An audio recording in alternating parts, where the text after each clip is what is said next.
think it's possible to control someone's attention? Even more than that, what about predicting human behavior? I think those are interesting ideas if you could. I mean, for me, that'd be the perfect superpower. Actually, kind of an evil way of approaching it. But for myself, in the past, I've spent the last 20 years studying human behavior from a rather unorthodox way, picking pockets. When we think of misdirection, we think of something as looking off to the side, when actually it's often the things that are right in front of us that are the hardest things to see, the things that you look at every day that you're blinded to. For example, how many of you still have your cell phones on you right now? Great. Double check, make sure you still have them on you. I was doing some shopping beforehand. Now, you've looked at them probably a few times today, but I'm going to ask you a question about them. Without looking at your cell phone directly yet, can you remember the icon in the bottom right corner? Bring them out, check, and see how accurate you were. How'd you do? Show of hands, did we get it? Now that you're done looking at those, close them down, because every phone has something in common. No matter how you organize the icons, you still have a clock on the front. So without looking at your phone, what time was it? You just looked at your clock, right? It's an interesting idea. Now I'll ask you to take that a step further with a game of trust. Close your eyes. I realize I'm asking you to do that while you just heard there's a pickpocket in the room, but close your eyes. Now, you've been watching me for about 30 seconds. With your eyes closed, what am I wearing? Make your best guess. What color is my shirt? What color is my tie? Now open your eyes. By show of hands, were you right? It's interesting, isn't it? Some of us are a little bit more perceptive than others. It seems that way. But I have a different theory about that model of attention. They have fancy models of attention, Posner's trendy model of attention. For me, I like to think of it very simple, like a surveillance system. It's kind of like you have all these fancy sensories, and inside your brain is a little security guard. For me, I like to call him Frank. So Frank is sitting at a desk. He's got all sorts of cool information in front of him, high-tech equipment. He's got cameras. He's got a little phone that he can pick up, listen to the ears, all these senses, all these perceptions. But attention is what steers your perceptions, is what controls your reality. It's the gateway to the mind. If you don't attend to something, you can't be aware of it. But ironically, you can attend to something without being aware of it. That's why there's the cocktail effect. When you're in a party, you're having conversations with someone, and yet you can recognize your name, and you didn't even realize you were listening to that. Now, for my job, I have to play with techniques to exploit this, to play with your attention as a limited resource. So if I could control how you spend your attention, if I could maybe steal your attention through a distraction.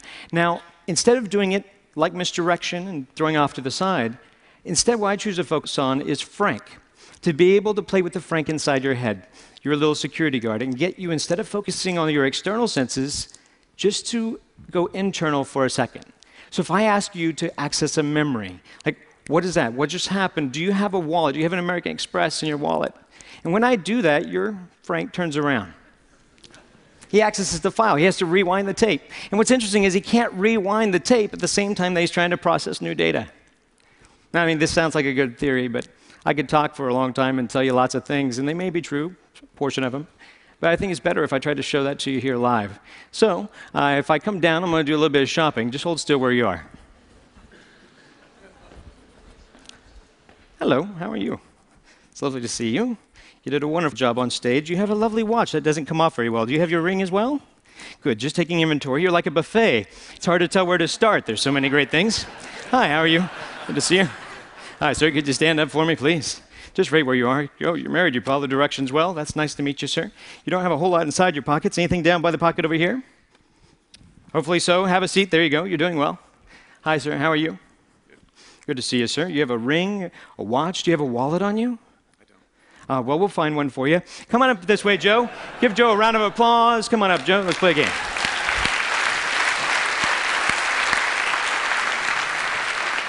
Pardon me.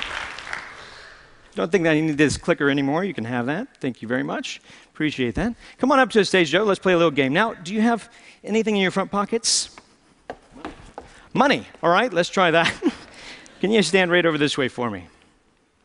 Turn around and let's see. If I give you something that belongs to me, this is just something, a half poker chip. Hold out your hand for me. Watch it kind of close. Now, this is a task for you to focus on. Now, you have your money in your front pocket here? Yep. Good. I'm not going to actually put my hand in your pocket. I'm not ready for that kind of commitment. One time a guy had a hole in his pocket, and that was rather traumatizing. I was looking for his wallet, and he gave me his phone number. It was a big miscommunication. So let's do this simply. Squeeze your hand. Squeeze it tight. Do you feel the poker chip in your hand? I do. Would you be surprised if I could take it out of your hand? Say yes? Very. Good. Open your hand. Thank you very much. I'll cheat if you give me a chance. Make it harder for me. Just use your hand. Grab my wrist, but squeeze. Squeeze firm. Did you see it go? No. No, it's not here. Open your hand. See, while we're focused on the hand, it's sitting on your shoulder right now. Go ahead and take it off. Now, let's try that again. Hold your hand out flat. Open it up all the way. Put your hand up a little bit higher, but watch it close there, Joe. See, if I did it slowly, it'd be back on your shoulder. Joe, we're going to keep doing this till you catch it. You're going to get it eventually. I have faith in you. Squeeze firm. Squeeze. You're human. You're not slow. It's back on your shoulder. You were focused on your hand. That's why you were distracted. While you were watching this, I couldn't quite get your watch off. It was difficult. Yet you had something inside your front pocket. Do you remember what it was? Money? Check your pocket. See if it's still there. Is it still there? Oh, that's where it was. Go ahead and put it away. We're just shopping. This trick's more about the timing, really. I'm going to try to push it inside your hand. Put your other hand on top for me, would you? It's amazingly obvious now, isn't it? It looks a lot like the watch I was wearing, doesn't it? That's pretty good. That's pretty good. Oh, thanks. But it's only a start. Let's try it again a little bit differently. Hold your hands together. Put your other hand on top. Now, if you're watching this little token, this obviously has become a little target. It's like a red herring. If we watch this kind of close, it looks like it goes away. It's not back on your shoulder. It falls out of the air, lands right back in the hand. Did you see it go? It's funny. Got a little guy, he's union. He works up there all day. If I did it slowly, if it goes straight away, it lands down by your pocket. I believe, is it in this pocket, sir? No, don't reach in your pocket. That's a different show. Sorry, that's rather strange. They have shots for that. Can I show them what that is? That's rather bizarre. Is this yours, sir? Yes. I have no idea how that works. We'll just send that over there. That's great. I need help with this one. Step over this way for me. Now, don't run away. You had something down by your pants pocket. I was checking mine. I couldn't find everything. But I noticed you had something here. Feel the outside of your pocket for a moment. Down here, I noticed this. Is this something of yours, sir? Is this? I had no idea. That's a shrimp. Yeah, saving it for later. You've entertained all these people in a wonderful way. Better than you know. So we'd love to give you this lovely watch as a gift. Hopefully it matches his taste. But also we have a couple of other things. A little bit of cash. And then we have a few other things. These all belong to you, along with a big round of applause from all your friends. Joe, thank you very much.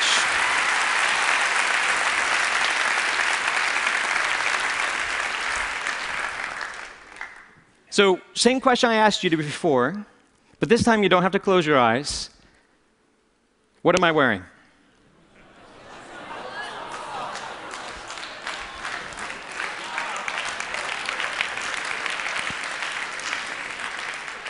Attention is a powerful thing.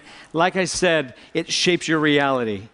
So I guess I'd like to pose that question to you. If you could control somebody's attention, what would you do with it? Thank you.